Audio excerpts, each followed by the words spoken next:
Hi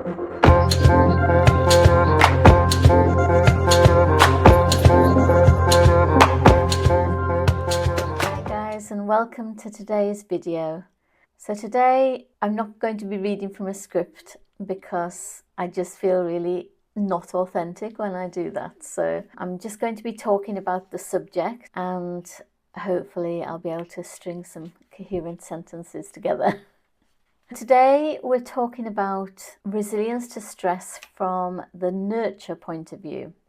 And we'll be talking about not only how stress can be affected by things that happen to a rat, but also we'll be talking about how social development is affected by the same kind of things. I thought we'd start off by just defining what we mean when we're talking about stress in relation to rats. So stress is essentially a physical response that has developed because of the need to be able to stay alive. From an evolutionary perspective, stress is the thing that will give an animal the edge so that they're more likely to survive in a difficult situation. That happens by essentially the fear system, the emotional system, which is common to mammals, that deals with being under threat. So something happens in the environment and the response is immediate. It's not thought about, it just happens automatically, and it's actually delivered via the autonomic nervous system. Again, the nervous system that is automatic and just honed to enable things to happen very quickly without a thought process having to occur first. That autonomic nervous system is split into two parts. So they are the sympathetic and the parasympathetic nervous systems. And the sympathetic nervous system is the nervous system of the stress response, sometimes called the fight or flight response, because those are actions that different animals might take in that situation. The parasympathetic nervous system is kind of the opposite. It's sometimes called rest and digest or feed and breed, and it essentially is the nervous system that is functioning when a mammal is in like a resting state. So because the autonomic nervous system is split into two parts, there are actually two separate responses that are quite diverse from each other and can't actually occur at the same time. So we see that when an animal is in the stress response, they can't also be doing the opposite. So the purpose of the stress response, as we've said, is to stay alive. And with rats, there are several responses that are known to occur in different mammals as a response to stress. And they are fight, flight, freeze, fool around, fawn, sometimes both of those are used interchangeably, and faint, which is essentially, it is exactly what it says. There are some species, deer are one of them, I think, which will just collapse. Now, all of those have a purpose. They have a reason why the animal has found that strategy to be successful. In rats, the two strategies that are used the most are flight, so get out of here as fast as you can, and freeze, and that is basically stay as still as you can and hope that nobody notices you. Some rats in mildly stressful situations can also fool around, kind of just doing any crazy thing that might just dissipate the stress. In humans, it's usually comedic. Dogs, it's usually very playful and silly. And rats can do this as well, and it's just any distracting behaviour. And what that's trying to do is to defuse the situation, take the focus off the individual. That wouldn't be used in a life and death situation, but it could be used to diffuse a situation which is feeling stressful. So that's essentially the workings of the system behind it. And what happens is there's a mad release of adrenaline and steroids, cortisol. And there's also a release in the brain of endorphins, which are essentially like natural painkillers that will then allow the individual to overcome situations that might otherwise have been too painful. And that pain won't be noticed until the stress response has started to decrease. These things allow the physical structure of the body of the animal to get ready for fight, flight, freeze, fool around, faint. The blood pressure goes up, the heart rate goes up, the breathing rate goes up. All of the blood tends to be pushed out to the limbs so that the animal can jump into action and either run, fight, whatever's required of them. I should have said that rats do sometimes fight in response to the stress response, but it's not one of the primary things they do. It's more of a last resort when they are cornered or can't see any other way out of the situation. And the reason for that is just simply that they're very prone to being injured if they start to fight. But if they were in the jaws of an animal, for instance, they would fight for all it was worth, really, in order to try and get the animal to release them. The body is then prepared to take action, and the animal takes action, and hopefully that's successful and they live to fight another day. Then gradually over a period of time, the stress response hormones start to settle down, the endorphins are cleared out of the body, and the animal returns back to a normal state. Now, there's two different kinds of stress, and they're very different in the way that they actually impact the individual. The first kind of stress is acute, and that's what I've just described. So you have a situation that is stressful and it produces a stress response, which as the situation resolves, the stress response diminishes and clears. That's normal and that's helpful and that's healthy. But what happens sometimes in certain situations, the stress response is just being initiated over and over and over again. So in rats, one of the main ways that this can happen is just in normal circumstances with rats that haven't been badly impacted by their circumstances in the past growing up, stress responses being changed. So none of that, we're talking about just a rat that's been raised well, is quite robust in terms of stress resilience. They will cope with one or two periods of stress that are not too intense, but there is one situation in particular, and that's social stress, that is actually really significant even when it only happens once.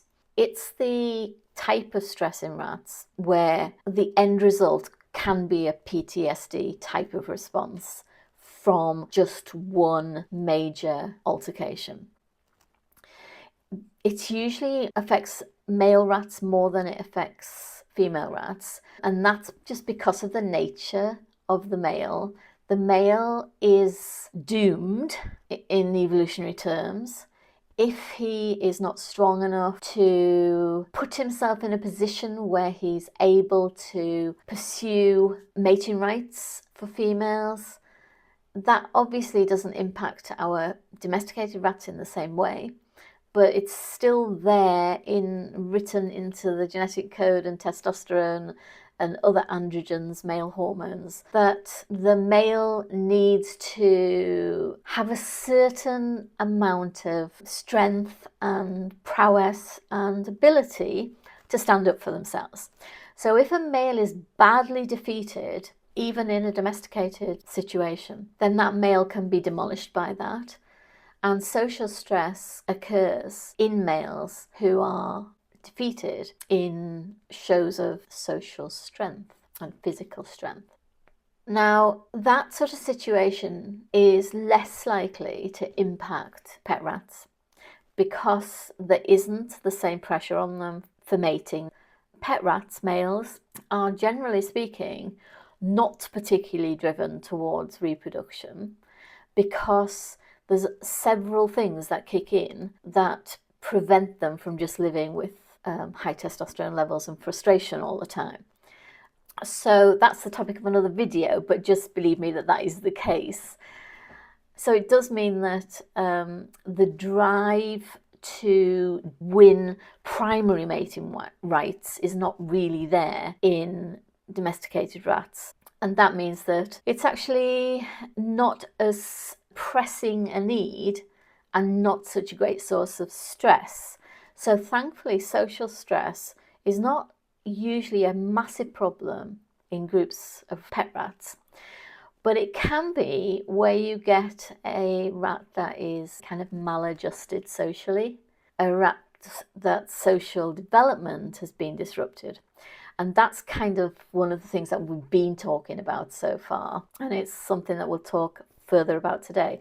So what we're going to cover today is the whole area of things that can happen during the period of developmental plasticity. Now, you might remember that I mentioned that term in another video already. And it just means the period between conception and about 6 months, which is the period where rats are considered to be socially mature.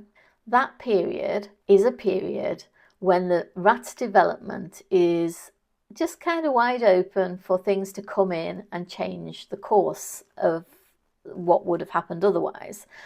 Under certain stimuli and certain situations, the rat can move from being not particularly anxious to being very anxious. Their social development can be disrupted. They can go from being sociable to antisocial. They can change in terms of the stress response, that they become unable to process and deal with stress very well. Now that brings us on to the second type of stress I sort of implied but didn't explain before. It's where it's happening again and again and again and again. That's called chronic stress. And it's in that situation, it's like the animal gets stuck in the stress response. This happens to humans as well. And it's a sort of well-recognized pattern that it brings on the back of it anxiety and hypervigilance and an increased risk averseness. So being unwilling to take risks, and that's tied in quite a bit to neophobia and the fear of new situations. And so being stuck in chronic stress can actually change almost completely the apparent temperament of the rat. So chronic stress is something very negative and to be avoided at all costs. Now, I mentioned social stress as being one of them, but social absence is another big thing that can cause chronic stress. That's, well, isolation basically, the absence of other rats to be social. And interestingly, it isn't always just isolation, because some rats will feel as stressed by being with one other companion as they would if they were on their own. So it's always better to have rats in groups, and 4 is a kind of working magic number if you want a small group. So we're going to walk through the development of the rat and just look at a few things that can really get in there and make a mess of it, essentially. And I think we're quite unaware as pet rat keepers of a lot of these things. Some of them are well known, others are not. And this small section of things that I'm going to talk about is just a very small part of all the things that can affect stress resilience, social development, really the lifetime well-being of the individual rat. So take these as representative. They're not the whole topic. The whole topic is massive. There's a lot of research being done on this, but these are representative of the kind of things that can disrupt development over this period. Let's look first at pregnancy and a couple of things that can really affect pregnancy. So when the mother rat is affected by stress during the period of pregnancy, that can have a profound effect on the babies. Now, it does depend a little bit on what the stress is and how severe it is. But if you think about it, it makes sense, again, from a survival and evolutionary perspective, that if the babies are going to be born into a stressful environment, then they are going to need to be either acutely hypervigilant and watchful and anxious to stay alive, or the opposite. So the stress response can be changed in either direction. So it can make rats very down, low energy, depressed, symptoms that we would call depression, or it can go opposite direction and be hypervigilant, anxious, and fearful. Pregnancy is essentially a time to avoid disturbance of the mother rat's whole life, really, if possible. So, I mean, that can't always happen because things like a cage mate being lost during that period can be acutely stressful to the rats in the group, and that can't always be avoided. But we should be looking to avoid things that we can avoid. So it's not the time to get work done in the house. It's not the time to get a new pet that isn't a rat. It's not a time to introduce new rats to the rat group that the pregnant girl is in. It's not a time to spring clean the rat room. It's not a time to change cages. It's a time for the pregnant rat to chill. And that's kind of the best thing that you can give her, really, is just a relaxed environment. And we're going to, in December, talk about some of the things that you can do to actually help a rat to remain calm and to deal with stress and to be more resilient and confident. So, we can put that into practice here, because today I'm really just going to be telling you about the effects that some of these environmental things have on the rats. So that's what happens if the mum is really stressed during pregnancy. Another thing that affects rats during pregnancy is the position that they are in utero. So the uterus in a rat has got two horns. It's like kind of Y-shaped, but where the top of the Y is two long bits and then a shorter tail.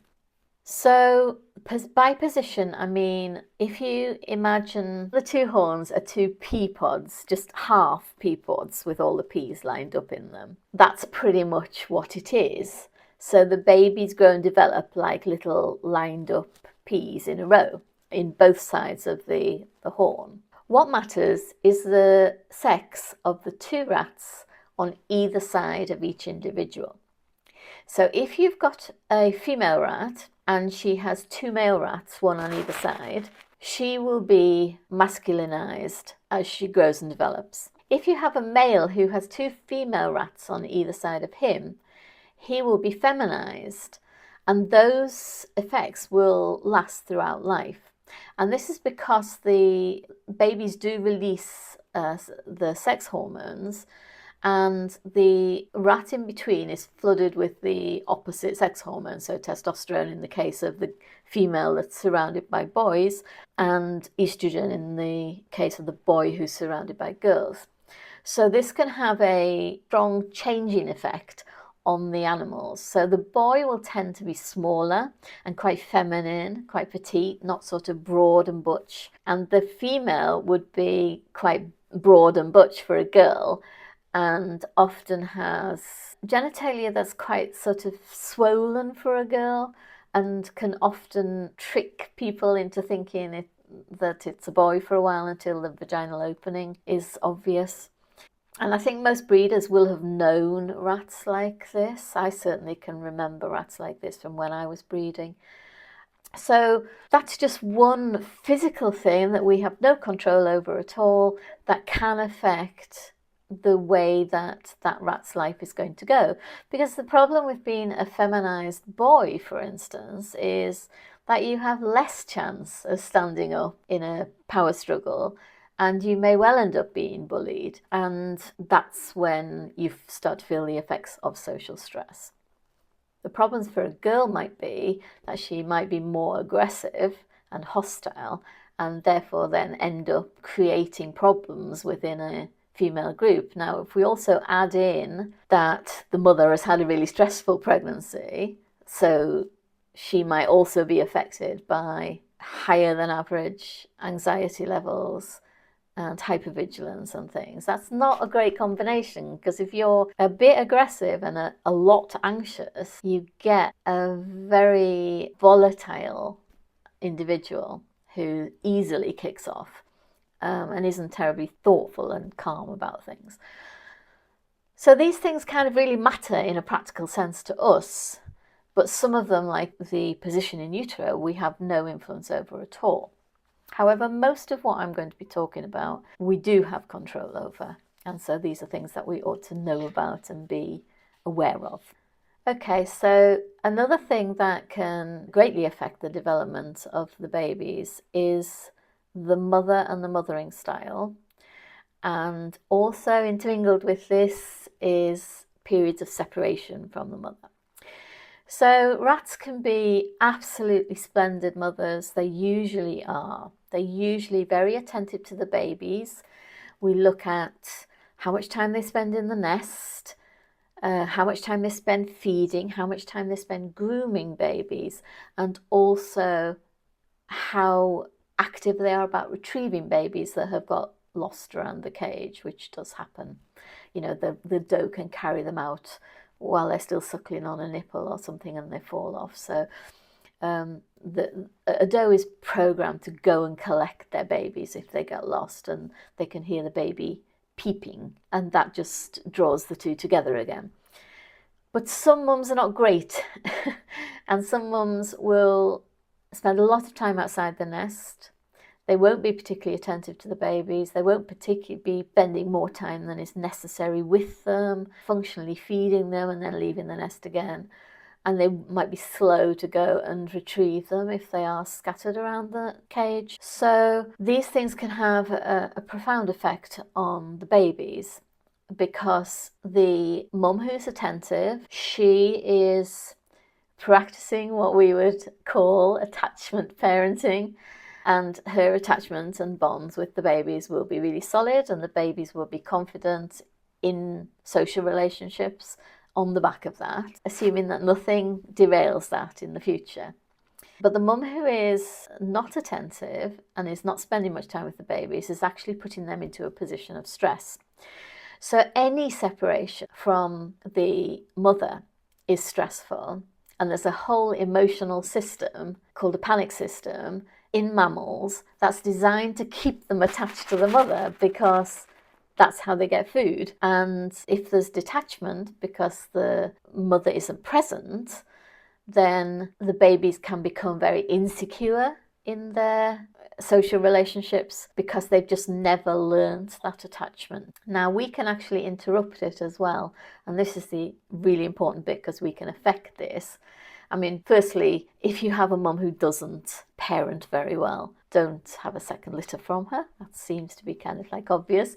But in terms of what we can affect, it's when we cause the separation. There are various habits around having babies, and one of them is photographing babies frequently throughout the first couple of weeks. And it's a nice thing from a human perspective to do. It's nice to see the development and have records of it. If your rat mum is a well-attached, really attentive mum, then taking the babies away for a minute or two is not going to have such an effect, and can actually have a positive effect for the babies, because when she gets them back, she will groom them really attentively, and that grooming process following the stress actually makes them more resilient to stress. So that is a positive thing for them. But if you've got a mother who is attentive, but she's not always there, she is leaving the nest. So she's not what we'd call got poor mothering skills, but she's just not also got excellent mothering skills. And she can be very badly affected by that separation. Most of us need to look at the babies in order to check how many there are, make sure that everybody is okay physically. Some mums will let you do that while they're present. If that isn't the case, the best thing to do is to just do it as quickly as possible, and if possible, have the mum at least present in the immediate environment. So we might think that it's better to take her into another room or something like that, but that will, to her, feel much more disruptive because she won't be able to hear the babies, she won't be able to smell the babies. If she was in a clear show tank in the cage, for instance, then she can still smell them, she can still hear them, and she can probably still see at least where they are. That is less stressful for her. We might feel that it wouldn't be because she would frantically be wanting to get to them, but believe me, if she's in another room, the only difference is that you can't see her frantically trying to get to them, and she herself won't feel as comfortable because she will have lost all connection with them. But basically keep those sessions as sporadic and as short as possible for the first couple of weeks, by which time the babies are getting more and more robust. And the only babies who are going to be struggling by 2 weeks old with separation that is relatively short are those that have been raised with a really poor mothering style. They won't respond badly because they are used to not having the mum present. But I think it's just important to remember that there's a group of rats there who will get worse in their mothering style if they are stressed by us handling the babies frequently, or removing the babies from them frequently, or removing them from the babies frequently. Tied into this is the whole thing of babies being solitary. This can happen if the doe only has one baby. It can also happen if the doe has a litter where there's only one male baby. It doesn't really matter how many female babies there are. He is at some point going to be isolated from the rest of the litter and the mother. And any sort of isolation where the baby finds themselves alone is, in terms of separation, not, you could put him in with some other babies that he didn't know and he would still feel a complete loss of all his familiar relationships. That can cause social disruption, as we can imagine. If you're uprooted from your family and have no continuity with your family, bearing in mind that rats in the wild live entirely in familial groups for the whole of their lives, then that can have a profound effect on the sociability of the rat ongoing. It's probably the most stressful thing that can ever happen to a young rat, is for them to be socially isolated from their relations. If you have a litter where you have one baby born or one male rat born, then it's good to get in early there and see if you can find somebody. It's why breeders often work in close connection with other breeders. But if you can find somebody who has babies who are of a similar sort of age and who's willing to give you a couple of babies from a litter, even when they are very young, so long as they're of similar age, they'll almost certainly be accepted by the mother. And that can actually completely reverse the situation. You might need to do that with a very small litter anyway, because that can help the milk production just by having another couple of babies to suckle. And if you can't provide that so that those babies will actually seem like siblings by the time the rats are leaving the mum, then you need at the very least to be looking for same age company that the little guy can have from the point where he moves away from the mum, usually around 5 weeks. Any point of social isolation that happens during the developmental plasticity phase, so that's right through to 6 months, can affect social development. The later it happens, the less effect it's likely to have. So if the rat's 5 or 6 months old and finds themselves alone because they've had to be separated because they're really hormonal or something, and you're waiting for an appointment to get them castrated, that would be a sort of situation where if they were heading towards 6 months, that isn't going to have a massive effect in the way that it would have done had they been 3 months old at the time. So try to keep rats in company all the time, regardless of illness, regardless of the need for surgery if there's a injury. It's always possible to have a young rat in with other rats, because that will actually keep their social development on a sort of even keel. Because isolation is such a problem for young rats, it's very easy to disrupt social development through isolation.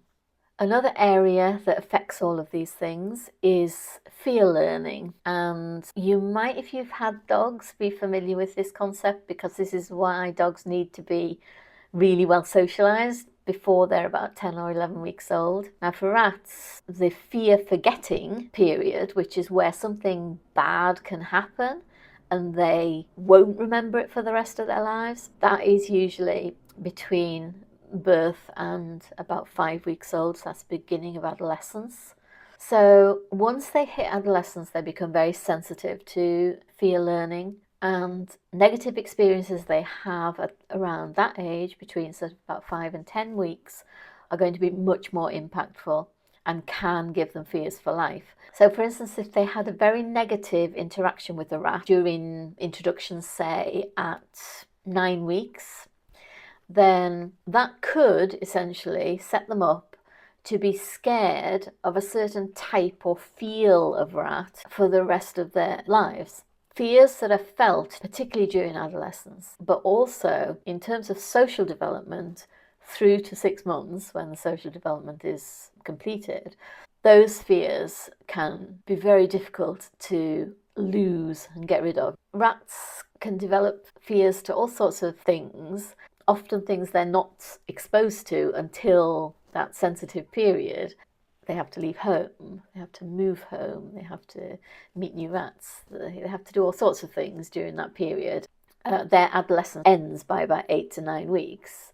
And after that, things become less problematic. It's still a problem. Social fear is still learned during that period, on into 6 months. But the fear of all sorts of other things is actually much more robust once they hit the end of adolescence, which is, as I say, about, say, if we say 9 weeks as a safe, it's about 8 to 9 weeks.